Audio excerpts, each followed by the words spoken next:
ఆయన ఒకటి అనుకుంటే మరొకటి జరుగుతోందట.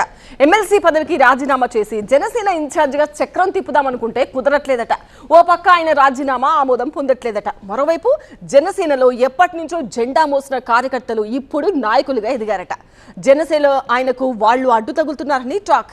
దీంతో తన రాజకీయ ప్రయాణంలో కొల్లేటి కష్టాలు మొదలయ్యాయని సదరు నేత వాపోతున్నారట. ఇంతకీ ఎవరా సీనియర్ నేత, ఏదా నియోజకవర్గం?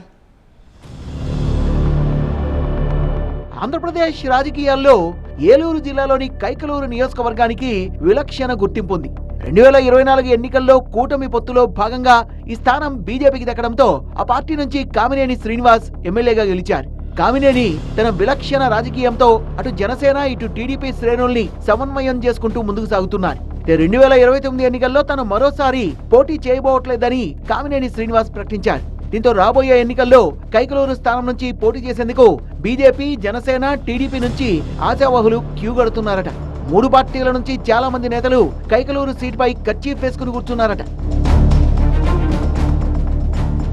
సామాజిక వర్గాల వారీగా చూస్తే కైకలూరులో కాపుల తర్వాత ఎస్సీ సామాజిక వర్గ ఓటర్లు ఎక్కువగా ఉంటారని చెప్తారు.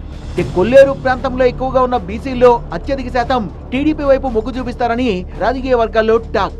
బీజేపీ నుంచి ఇప్పటి వరకు 2 సార్లు కామినేని శ్రీనివాస్ ఎమ్మెల్యేగా గెలిచారు. ఇప్పటి వరకు కేవలం ఒకే ఒక్కసారి 2009లో టీడీపీ ఇక్కడ నుంచి గెలిచింది. అప్పట్లో కైకలూరు నుంచి టీడీపీ అభ్యర్థిగా పోటీ చేసిన జయమంగళ వెంకటరమణ గెలుపొందారు.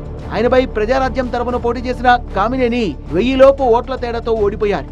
చిరంజీవి కుటుంబంతో ఉన్న సాన్నిహిత్యమే కామినేని విజయానికి బాటలు వేస్తూ వచ్చిందనే వాదన స్థానిక రాజకీయ వర్గాల్లో వినిపిస్తూ ఉంటుంది. 2014లో కూటమి పొత్తులతో జయమంగళ వెంకటరమణకు టికెట్ దక్కలేదు. అయితే ఆయనకు 2019లో టీడీపీ టికెట్ దక్కినా వైసీపీ నేత దూలం నాగేశ్వరరావు చేతిలో ఓటమి పాలయ్యారు. 2024లో కూటమి పొత్తుల నేపథ్యంలో మరోసారి టికెట్ దక్కదని ముందే గ్రహించిన వెంకటరమణ వైసీపీ కండువా కప్పేసుకున్నారు. వైసీపీ ఆయనకు ఎమ్మెల్సీ పదవిని కట్టబెట్టింది. 2024 ఎన్నికల్లో వైసీపీ ఓడిపోయాక ఆయన జనసేనలోకి జంప్ చేశారు. తన ఎమ్మెల్సీ పదవికి ఆయన రాజీనామా చేశారు. అయితే అది ఆమోదం పొందకపోవడంతో ఆయన రాజకీయ భవిష్యత్తు అయోమయంలో పడినట్టయిందట.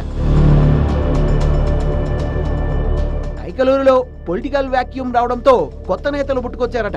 జయమంగళకు ధీటుగా ఆయన సామాజిక వర్గానికి చెందిన యేసురాజు టీడీపీలో బలమైన నేతగా ఎదిగారట. దీనికి తోడు జనసేన ఇన్ఛార్జిగా చక్రం తిప్పుదామంటే జనసేన ఆవిర్భావం నుంచి ఆ పార్టీలోనే ఉన్న కొల్లి వరప్రసాద్ అలియాస్ బాబీ యువనేతగా ఎదగడంతో పాటు కామినేని అనుచరుడిగా చలామణి అవుతున్నారట. బాబీ కాపు సామాజిక వర్గానికి చెందిన నేత కావడం, టీడీపీ నేతలతో కూడా సఖ్యతగా ఉండడంతో జయమంగళ ఆశలకు ఆయన గండి కొడుతున్నారనే టాక్ వినిపిస్తోంది. వీటికి తోడు జయమంగళకు పార్టీలు మారారనే ముద్ర ఉంది. జనసేనలో పాత కాపులు ఈయన రాకను వ్యతిరేకిస్తున్నారట. ఇవన్నీ జనసేనలో ఆయనకు మైనస్ పాయింట్లుగా మారాయని చెప్తున్నారు. అయినా సరే సీనియర్ లీడర్ గా కైకలూరు జనసేన ఇన్ఛార్జి పదవి తనకే దక్కుతుందని జయమంగళ ధీమా వ్యక్తం చేస్తున్నారట. ప్రజారాజ్యం పార్టీతో రాజకీయాల్లోకి వచ్చిన బాబీ గతంలో ఏలూరు పార్లమెంటరీ పార్టీ కోఆర్డినేటర్ గా కూడా సేవలందించారట. క్షేత్రస్థాయిలో నిత్యం జనసేన కార్యక్రమాలు, కూటమి ప్రోగ్రామ్స్ తో ఆయన స్పీడ్ గా దూసుకెళ్తున్నారట. జనసేనకి చెందిన మరో నేత చలపతిరావు కూడా ఇన్ఛార్జి రేసులో ఉన్నట్టు చెప్తున్నారు. జనసేనలో ఇన్ఛార్జి పోస్టు భర్తీపై రకరకాలుగా ప్రచారం జరుగుతోంది. ఇన్ఛార్జి పదవి ఎవరికి దక్కినా మిగిలిన 2 నేతల్ని కలుపుకొని వెళ్లడం అనేది పెద్ద టాస్క్ అని పార్టీ వర్గాలు మాట్లాడుకుంటున్నాయట. జనసేనలో విధేయతకు పట్టం కడతారా లేక రాజకీయ అవసరాలకు ప్రాధాన్యత ఇస్తారా అనే దానిపై లోకల్ పొలిటికల్ సర్కిల్స్ లో పెద్ద ఎత్తున చర్చ జరుగుతోందట. కైకలూరు ఇన్ఛార్జి పోస్టు భర్తీ విషయంలో జనసేన ఎలాంటి నిర్ణయం తీసుకోనుంది అనేది ఉత్కంఠ రేపుతోంది. దీనిపైనే జయమంగళ వెంకటరమణ పొలిటికల్ జర్నీ కూడా ఆధారపడి ఉండడంతో సిచ్యువేషన్ మరింత ఆసక్తికరంగా మారిందట.